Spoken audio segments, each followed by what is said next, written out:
কারণ আমরা জানি ইসলামের খুঁটি হচ্ছে 5টি। ইসলামের 5টি খুঁটি, তার মধ্যে হচ্ছে 5টি খুঁটি স্তম্ভ ইসলামের। 1 নম্বর কালেমা, 2 নম্বর নামাজ, 3 নম্বর রোজা, 4 নম্বর হজ, 4 নম্বর যাকাত। এই প্রতিটি বিধান আমাদের জন্য, সকলের জন্য গুরুত্বপূর্ণ। তো আমরা যখন কোনো বাড়ি ঘর বা কোনো কিছু নির্মাণ করি, তখন আমাদের এই যে মসজিদটা আছে স্কোয়ার, চারপাশে 4টা খুঁটি কিন্তু অবশ্যই রয়েছে, মাঝখানেও রয়েছে।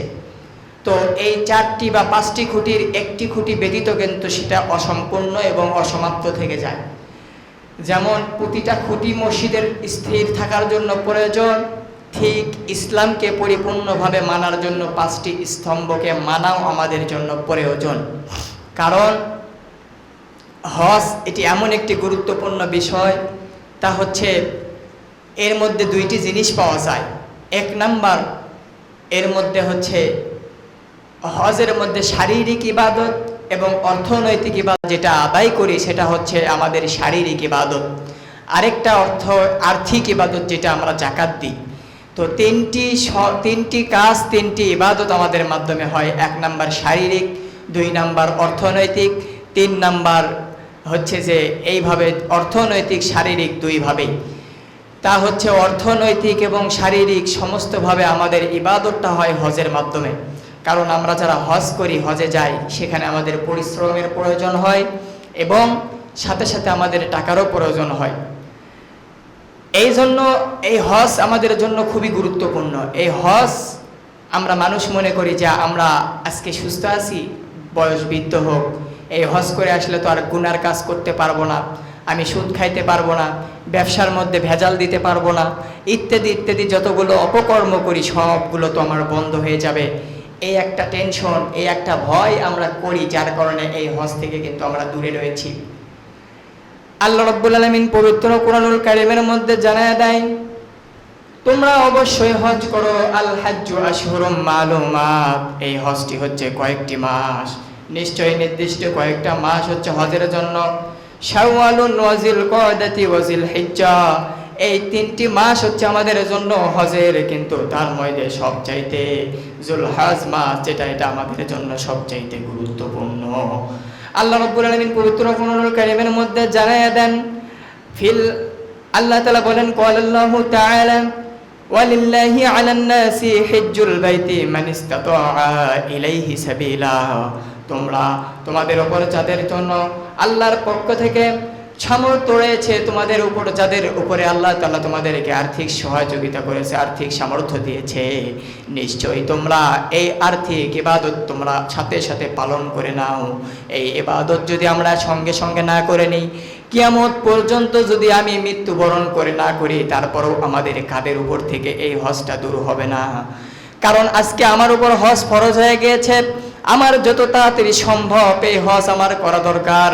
কিন্তু আমি যদি এখন হজ না করে পৃথিবী থেকে বিদায় নিয়ে চলে যাই, আমি যদি কাউকে ওসিয়ত করে না যাই, তাহলে অবশ্যই আমার গুনাহগার হতে হবে।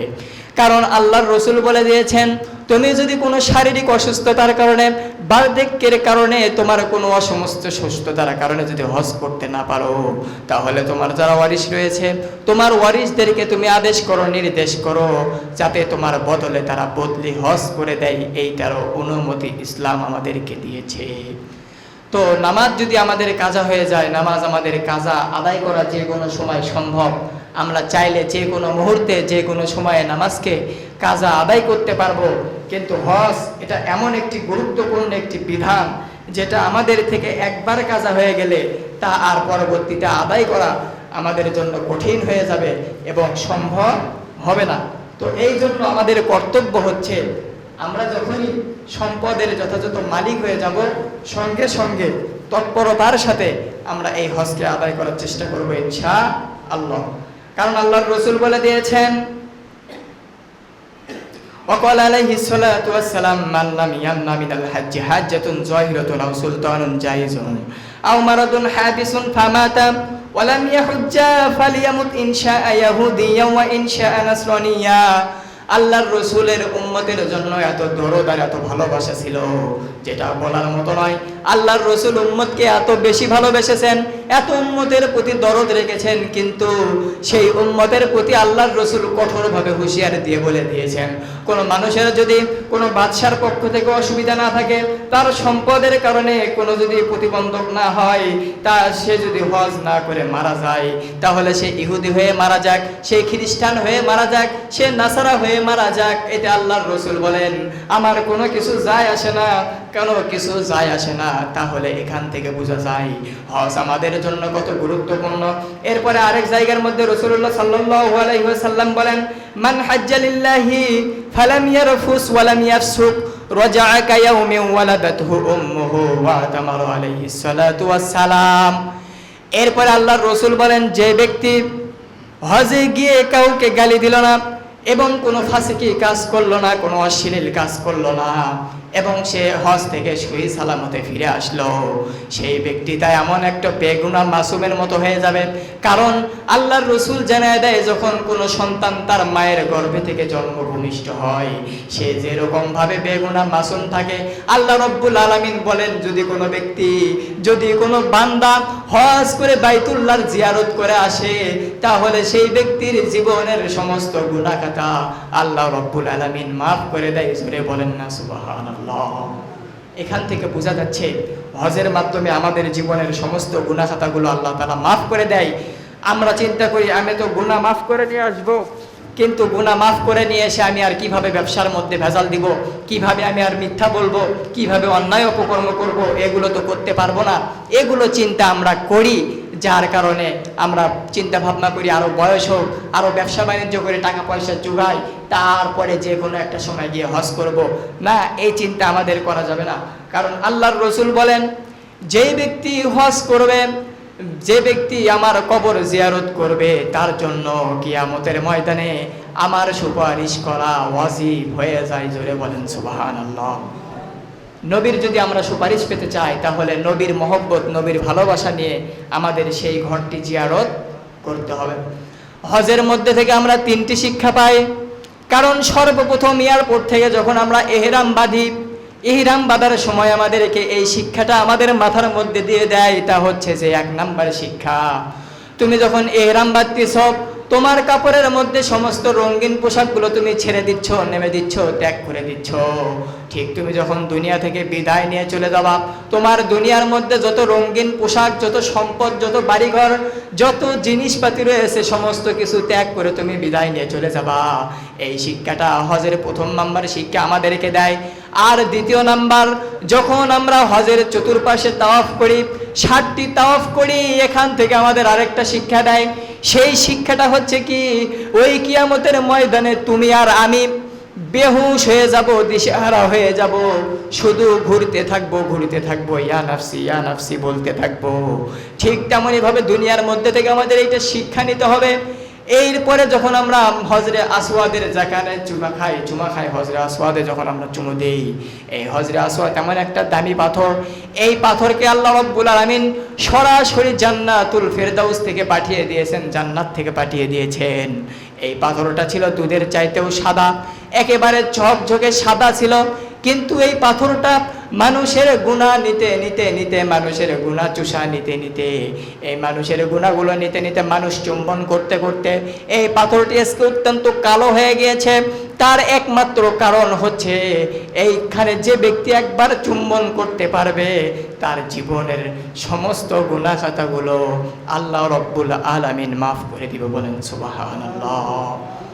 এই হজ কেমন একটা গুরুত্বপূর্ণ, শুধু আমরা যারা হজ করেছি ফরজ হজ, আমরা একজন 3 বার 4 বার 5 বার করে যাই, কিন্তু আমার বাড়ির পাশে মানুষ না খেয়ে থাকে, তা আমরা জানি না, তা আমরা খোঁজ খবর নেই না, তা আমরা দেখি না। আব্দুল্লাহ ইবনে মুবারক বড় একজন আল্লাহর ওলি, তিনি একজন বড় আলেম, বিশ্ববিখ্যাত আলেম। তেনার নাম শুনে না এরকম মানুষ বাংলাদেশের মধ্যে কোনো আলেম নাই, তেনাকে সবাই চেনে। সেই আলেম একবার মনস্থ করেছে, ইচ্ছা করেছে আমি হজের মধ্যে যাব।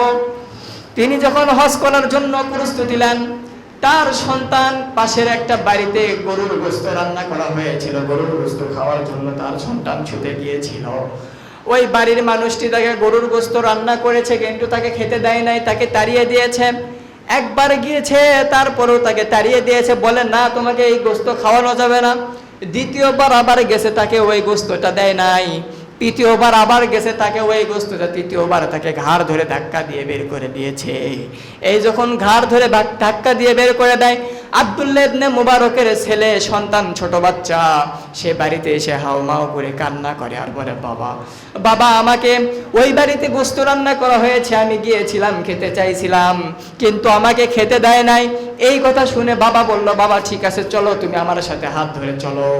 ওই আব্দুল্লাহ ইবনে মুবারক তিনি যখন ওই বাড়িতে গেল, বলে কি খবর, আমার ছেলে কি তোমার বাসায় এসেছিল? বলে, আপনি এত বড় আলেম আমার বাসায় এসেছেন, বসেন। আপনি এত ধনী মানুষ আমার বাসার মধ্যে এসেছেন, তাড়াতাড়ি করে বসেন। বলেন, না আমি বসবো না, আমার সন্তান এখানে এসেছিল। বলে, হ্যাঁ। আমার সন্তান কি গোস্ত চেয়েছিল খেতে? বলে, হ্যাঁ। বলে, তাহলে তুমি কেন তাকে দাও নাই?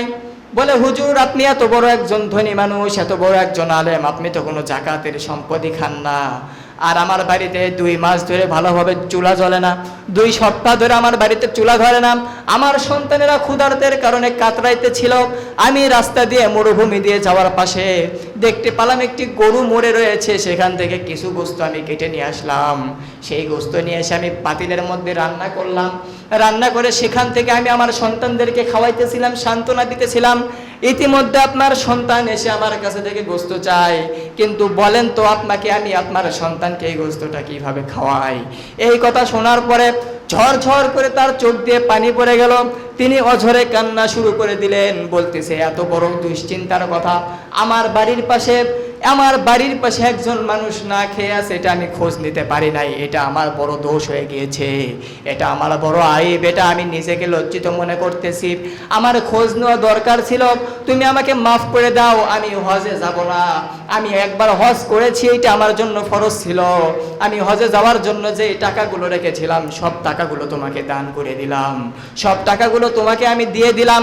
এই টাকাগুলো দিয়ে তুমি প্রতিষ্ঠিত হও, এই টাকাগুলো দিয়ে তুমি তোমার বাড়ির খাবার কেন। এই কথা বলার পরে তার কিছুদিন পর বন্ধু একটা আসার পরে বলে, বন্ধু তুমি হজের মধ্যে কবে গেলাম? তোমাকে আমি দেখতেছি বাইতুল্লাহ সামনে তাওয়াফ করতেছ। বলে, ভাই আমি এই বছরে কোনো হজের মধ্যে যাই নাই, হজে যাওয়ার জন্য চেষ্টা করেছিলাম, হজে যাওয়ার জন্য টাকাও রেডি করেছিলাম, কিন্তু একজন গরিব দুঃখী মানুষের অবস্থা শুনে আমি হজের মধ্যে যাই নাই, ওই টাকাগুলো হজের জন্য দান করে দিয়েছি। হজের জন্য দান করি নাই, কিন্তু আমি ওই গরিব মানুষকে প্রতিষ্ঠিত হওয়ার জন্য দান করেছি। এইটা আল্লাহর কাছে এত বেশি পছন্দনীয় হয়ে গেছে, আল্লাহ তাআলা তার ওসিলায় 30 লক্ষ মানুষের, 6 লক্ষ মানুষের, সমস্ত মানুষের হজগুলোকে কবুল করে নিয়েছে। জোরে বলেন না সুবহানাল্লাহ। কারণ আমি হজ করতেছি, আমি কখনো এই কথা বলতে পারবো না যে আমার হজটা কবুল হয়েছে বা আমার হজটা কবুল হয়েছে, আমি এই হজের মাধ্যমে সমস্ত মানুষের হজকে কবুলিয়ত করে দিয়েছি। এটা কোনো পীর, এটা কোনো বুজুর্গ, এটা কোনো গাউস, এটা কোনো কুতুব কেউ বলতে পারবে না। কারণ আল্লাহ রাব্বুল আলামিন 6 লক্ষ মানুষের মধ্যে বিদায় হজ করতেছে, সেই লক্ষ লক্ষ মানুষের মধ্যে থেকে একজন মানুষের হজ লাই সমস্ত মানুষের হজগুলোকে আল্লাহ রাব্বুল আলামিন কবুল করে নেয়। বলেন সুবহানাল্লাহ। এরপরে আল্লাহর রাসূল জানিয়ে দেয়, যেই ব্যক্তি আমার উপর আমার কবরকে জিয়ারত করবে, সেই ব্যক্তির জন্য সুপারিশ করা কিয়ামতের ময়দানে আমার উপর ওয়াজিব হয়ে যায়। সেই ব্যক্তির জন্য আমি কিয়ামতের ময়দানে অবশ্যই সুপারিশ করব। কারণ আপনি যদি আল্লাহর রাসূলের সামনে একবার জিয়ারত করতে পারি, বা আমি যদি আল্লাহর রাসূলকে স্বপ্ন যোগে দেখতে পারি, তাহলে আমার আর আপনার জীবনটা ধন্য হয়ে যাবে। কারণ আল্লাহর রাসূলকে যে ব্যক্তি একবার দেখতে পারে, সে আল্লাহর রাসূলকেই দেখতে পারে। কারণ আল্লাহর রাসূলের সুরত পৃথিবীর মধ্যে কোনো শয়তান নিতে পারবে না। কোনো শয়তানকে আল্লাহ তাআলা এই শক্তি দেয় নাই, বরং কোনো বড় বড় শয়তান আল্লাহর সুরত নিয়ে আল্লাহ সেজে কোনো বড় বড় পীর ওলিকে ধোঁকা দিয়েছে। কিন্তু আল্লাহ তাআলা কিয়ামত পর্যন্ত নবীর সুরত গ্রহণ করার মতো কোনো মানুষকে সুযোগ দিবে না। জোরে বলেন সুবহানাল্লাহ।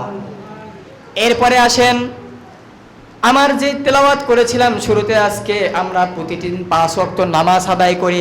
5 ওয়াক্ত নামাজের মধ্যে সূরা ফাতিহা, এইটা আমরা 32 বার দিনে পাঠ করি। 17 রাকাতের মধ্যে আমরা 32 বারে এই আয়াতটা, এই সূরা ফাতিহা পাঠ করি।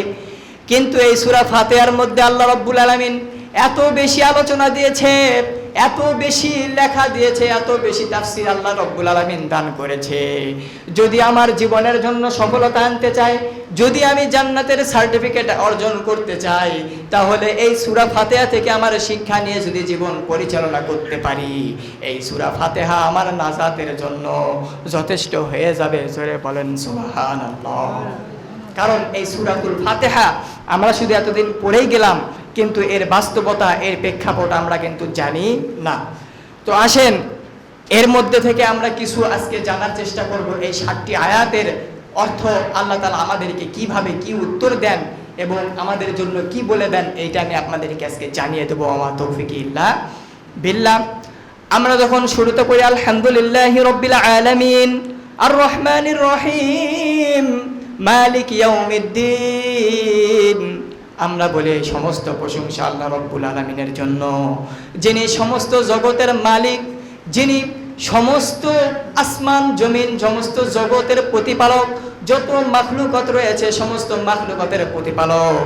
এরপরে যখন বলে আর রহমানির রহিম, নিশ্চয় আল্লাহ তাআলা পরম করুণাময় অতি দয়ালু, মালিক ইয়াউমিদ্দিন, এবং আল্লাহ তাআলা হচ্ছে কিয়ামত দিবসের মালিক, বিচার দিবসের মালিক। এইগুলো যখন আমরা বলি, আল্লাহ রাব্বুল আলামিন বলেন, বান্দা তুমি আমার প্রশংসা করতেছ, তুমি কে, তুমি আমার কাছে কি চাও? এতগুলো প্রশ্ন, এতগুলো প্রশংসা তুমি আমার করলা, কোনো তো কারণ রয়েছে। আজকে আমরা সমাজের মধ্যে কোনো নেতার যদি প্রশংসা করি, কোনো মানুষের যদি প্রশংসা করি, বলবে তুমি কি চাও?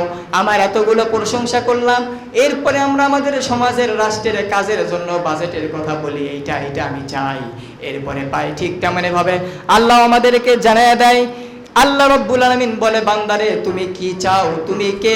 কারণ আমরা আল্লাহর কাছে বলি, মান যাল্লাযী ইয়াশফাউ ইনদা ইল্লা বিইজনি, হে আল্লাহ আপনি ছাড়া কিয়ামতের ময়দানে কোনো মানুষ কথা বলতে পারবে না, সুপারিশ করতে পারবে না আপনার অনুমতি ছাড়া। এই কথাগুলো আল্লাহকে যখন শুনালেন, আল্লাহ ঠিক আপনাকে জিজ্ঞেস করে, আপনি শান্তির জন্য কি চান, আপনি আমাকে বলুন, হে বান্দা তুমি আমাকে বলো। এরপরে আল্লাহর কাছে বলি, হে আল্লাহ ইয়্যাকা না'বুদু ওয়া ইয়্যাকা নাস্তাঈন, আল্লাহ আমি আপনার শুধু ইবাদত করি এবং আপনার কাছেই সাহায্য চাই।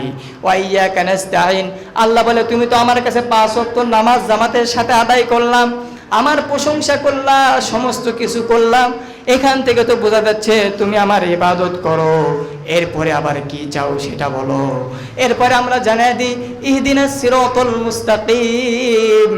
আই রব্বুল আলামিন, আমাদের সমাজের মধ্যে অনেকগুলো পথ রয়েছে, আমাদের সমাজের মধ্যে অনেকগুলো ধর্ম রয়েছে, আমাদের সমাজের মধ্যে অনেকগুলো ইসলাম রয়েছে, মতবাদ রয়েছে, অনেকগুলো দল রয়েছে। প্রতিটা দল, আজকে কতগুলো দল রয়েছে, কোন দল সঠিক আর কোন দল বিভ্রান্ত ভুল, এইটা আমরা বুঝি না। এই সঠিক দল কোনটা? ইহদিনাস সিরাতাল মুস্তাকিম, সহজ সরল পথ তুমি আমাদেরকে দেখায় দাও। এই কথা বলার পরে আল্লাহ রাব্বুল আলামিন বলেন, বান্দা তুমি ঠিকঠাক মতো নামাজ আদায় করতেছ, তুমি নামাজের মধ্যে আমার প্রশংসা করতেছ, এখান থেকে বোঝা যায় তুমি তো সহজ সরল সঠিক পথের মধ্যে আছেন। এরপরে আমরা জানিয়ে দিই, মিনাল্লাযীনা ফাররাকু দীনাহুম ওয়া কানু শিয়া কুল্লু হাসবিম বিমা লাদাইহি ফারিহুন। সূরা রুম 32 নম্বর আয়াত, 21 নম্বর পারার 6 নম্বর পৃষ্ঠার 14 নম্বর লাইনের মধ্যে আল্লাহ রাব্বুল আলামিন জানিয়ে দেয়, যেই দলের মধ্যে আজকে রয়েছে সেই দলের মধ্যে থেকে মনে করতেছে আমার দলটা সঠিক, আমি ঠিক রয়েছি। বাকি বাংলাদেশের মধ্যে যতগুলো দল রয়েছে, যতগুলো পীর রয়েছে, যতগুলো মতবাদ রয়েছে, সমস্ত দল ভুল। ঠিক কিনা? আজকে জামাত মনে করে আমি জামাত ঠিক, চরমোনাই মনে করে আমি চরমোনাই ঠিক, ফুরফুরা মনে করে আমি ঠিক। আজকে আমরা বাংলাদেশের মধ্যে 92% মুসলমানের দেশে 96%-এর চাইতেও 100-র চাইতেও বেশি দল বাংলাদেশের মধ্যে হয়ে গেছে। আয় আল্লাহ, আমরা জানি না এই 100টা দলের মধ্যে থেকে কোন দলটা সঠিক।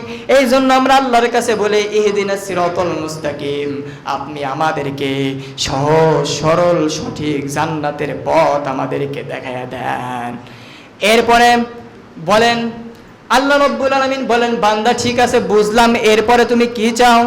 বলি সিরাতাল্লাযীনা আনআমতা আলাইহিম এই দুনিয়ার মধ্যে যারা তোমার প্রতি সন্তুষ্ট, তুমি যাদের প্রতি সন্তুষ্ট এবং তুমি যাদের উপর তোমার পুরস্কার দিয়েছ, সিরাতাল্লাযীনা আন'আমতা আলাইহিম, হে আল্লাহ আপনি আমাদেরকে ওই পথের উপরে নির্দেশনা করেন, ওই পথে চালান যেই পথে চললে আপনি সন্তুষ্ট হন, যেই পথে চললে আপনার রাসূল সন্তুষ্ট হয়, এবং যেই পথ আপনি সাহাবায়ে কেরামকে, তাবেঈনকে, আপনার প্রতিটি যুগের বড় বড় আল্লাহর ওলিদেরকে আপনি যেই পথটি দান করেছিলেন, এই পথ আপনি আমাদেরকে দিবেন, এই পথ আমরা চাই।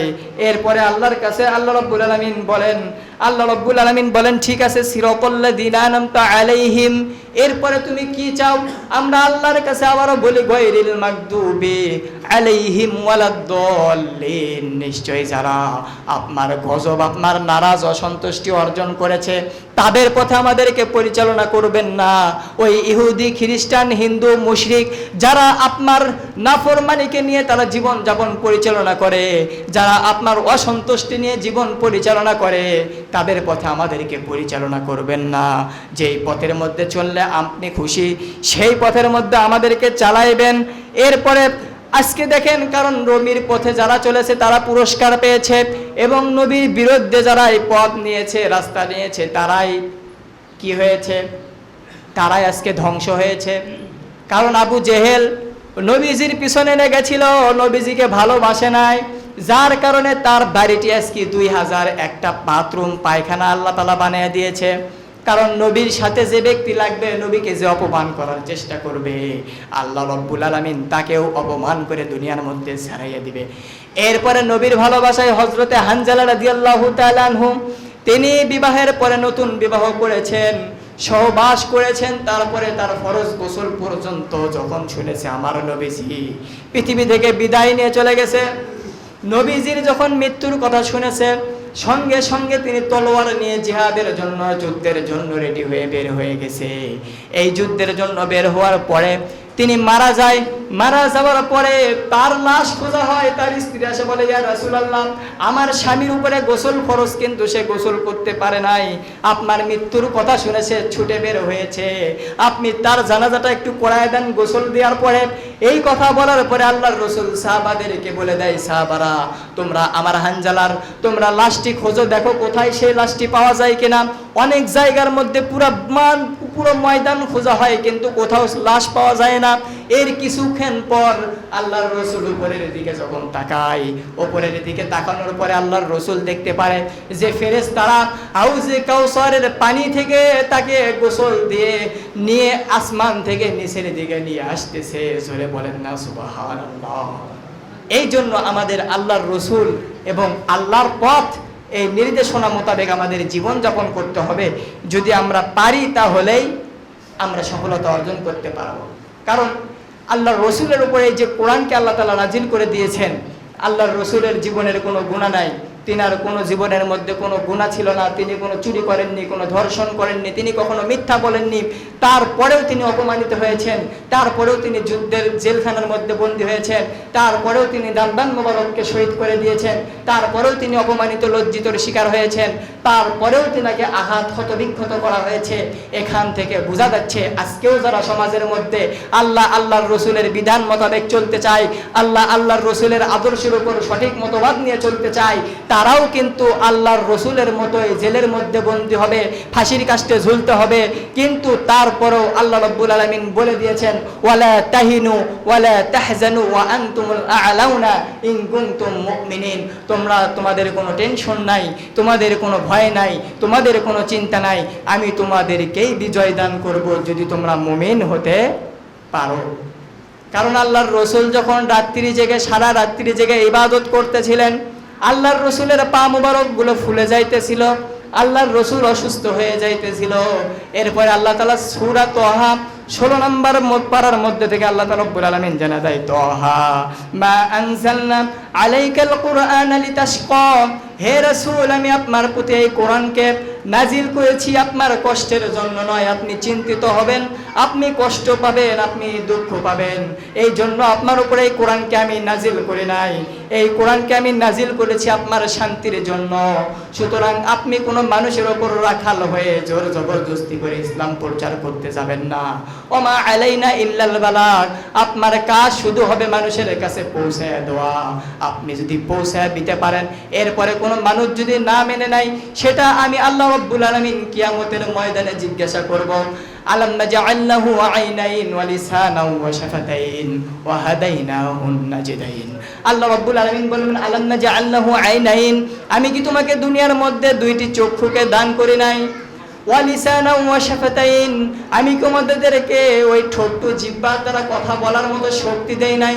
ওয়া হাদাইনাহুন নাজদাইন, এবং আমি কি তোমাদেরকে সৎ অসৎ, কল্যাণ অকল্যাণ, ভালো মন্দ, সৎ ন্যায় অন্যায় এগুলো বোঝার জন্য বিবেককে তোমাদের কাছে দেই নাই? সমস্ত কিছু আজকে আমি আর আপনি দুনিয়ার মধ্যে কোনটা ভালো কোনটা খারাপ চিন্তা করলে বুঝতে পারি। এই জিনিসগুলো আমাদের চিন্তা করে চলতে হবে।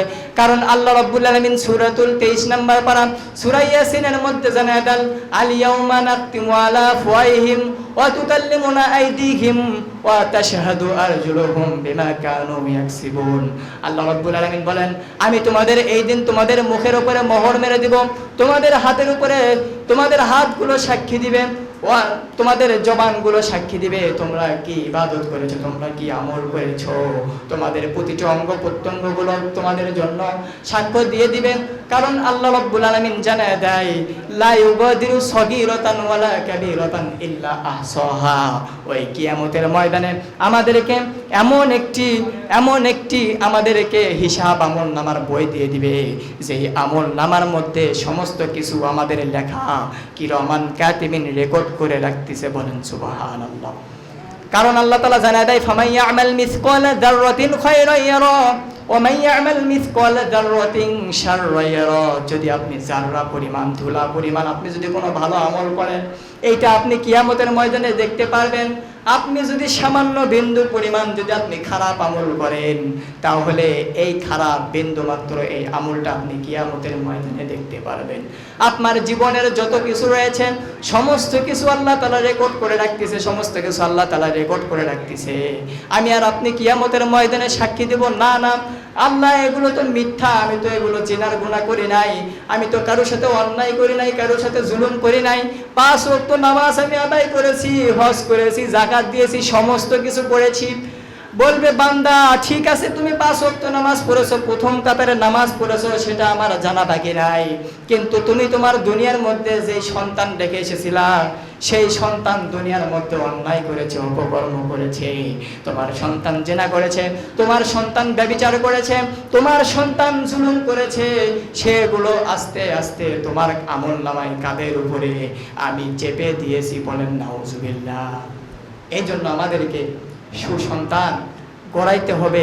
যদি আমরা সুসন্তান গড়াইতে পারি, আমরা মনে করি শুধু সদকায়ে জারিয়া আছে, না, শুধু সদকায়ে জারিয়া না, গুনাহের জারিয়াও আছে। আমি ভালো কাজে যত সহযোগিতা করতে পারবো, এটা সদকায়ে জারিয়া হবে। আর আমি যত খারাপ কিছু কাজে সহযোগিতা করব, যেমন রাস্তায় যদি কোনো সিনেমা হল বা কোনো কিছু তৈরি করা হয়, গান বাজনার আয়োজন করা হয়, সেখানে যদি আমি টাকা পয়সা দিয়ে সহযোগিতা করি, তাহলে ওইটা হবে আমার খারাপ কাজের মধ্যে সহযোগিতা করা। তাহলে এই কাজের জন্য আমি যদি করে মারা যাই, তাহলে একের পর এক আমার গুনাহ আমার আমলনামায় লিখতেই থাকা হবে। আমার সন্তান যদি কুকর্ম করতে থাকে, এটা আমার আমলনামায় লিখতেই হবে।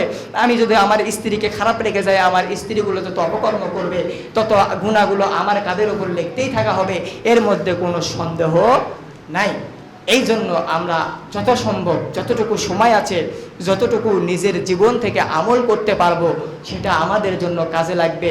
এবং যেই আমলগুলো বেশি বেশি করে নিয়ে, এবং যেই দান সদকাগুলো বেশি বেশি করে যেতে পারবো, যেই ভালো ভালো কাজের সঙ্গে সম্পৃক্ত থেকে যেতে পারবো, এই কাজগুলো আমার মৃত্যুর পরেও কাজে লাগবে। কিন্তু দুনিয়ার মধ্যে আমি আপনি আমার সন্তানের জন্য 10 তলা 5 তলা সব কিছু, বাড়ি ঘর গাড়ি সব কিছু করে দিলাম, এবং আমার সন্তান আমি মারা যাওয়ার পরে সেখান থেকে কিছুই দিচ্ছে না, কিছুই দিল না, তাহলে এটার দ্বারা আমার কোনো ফায়দা হবে না। তো সূরাতুল ফাতিহা এর আলোচনা এত বেশি আল্লাহ রাব্বুল আলামিন দিয়ে দিয়েছেন, তা বয়ান করে কখনো শেষ করা সম্ভব নয়। কারণ আমি আপনাদের জন্য আরেকটি দুইটি আয়াত বলে শেষ করে দিব। আল্লাহ রাব্বুল আলামিন পবিত্র কোরআনুল কারীমের মধ্যে জানায় দেন, ওয়া নুনাজ্জিলু মিনাল কুরআনি মা হুয়া শিফা ওয়া রাহমাতুল লিল আলামিন ওয়া লা ইয়াজিদু যালিমিনা ইল্লা খাসারা। আল্লাহ রাব্বুল আলামিন সূরা এর মধ্যে জানায় দেন, নুনাজ্জিলু মিনাল কুরআনি মা হুয়া শিফা ওয়া রাহমাতুল লিল আলামিন। আল্লাহ রাব্বুল আলামিন জানায় দেয় রাহমাতুল লিল মুমিনিন, এই কোরআনকে আমি সমস্ত অসুখ বিসুখ যা কিছু দুনিয়ার মধ্যে প্রয়োজন তার গাইডলাইন এবং পথ প্রদর্শক হিসেবে দান করে দিয়েছি, এবং মুমিনদের জন্য এইটা হচ্ছে একটা রহমত। বলেন সুবহানাল্লাহ। ওয়ালা ইয়াজিদু যালিমিনা ইল্লা খাসারা। আর জালেমদের জন্য অন্য কোনো কিছুই বৃদ্ধি হয় না, কারণ তারা শুধু তাদের নিজের নফসের উপরেই ক্ষতি করে।